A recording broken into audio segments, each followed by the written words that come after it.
বলিউড তারকা সাইফ আলী খান হামলা মামলাকে ঘিরে জটিলতা ক্রমে বাড়ছে। সম্প্রতি সাইফের জবানবন্দি নিয়েছে পুলিশ। কারিনার বয়ান আগেই নিয়েছিল তারা, কিন্তু দুজনের বয়ানে অসঙ্গতি ধরা পড়েছে। এছাড়া এই মামলাকে ঘিরে আরো কিছু প্রশ্ন ঘুরপাক খাচ্ছে। শুক্রবার সাইফের উপর হামলায় অভিযুক্ত শরীফুল ইসলামকে 5 দিনের জন্য রিমান্ডে পাঠানো হয়েছে।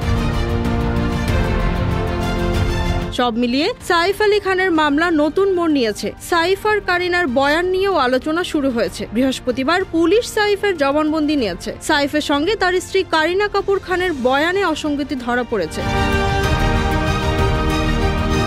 সাইফ আলী খান পুলিশকে জানিয়েছেন যে হামলার রাতে তিনি তার আবাসনের 11 তলায় ছিলেন। বয়ানে তিনি বলেছেন, 15 জানুয়ারি মধ্যরাতে ন্যানি এলিয়ামা ফিলিপের চিৎকার শুনে তিনি ও কারিনা জেহর ঘরে গিয়েছিলেন। অন্যদিকে কারিনা তার বয়ানে বলেছেন সাইফ একা জেহর ঘরে গিয়েছিলেন, তিনি পরে গিয়েছিলেন ঘটনাস্থলে।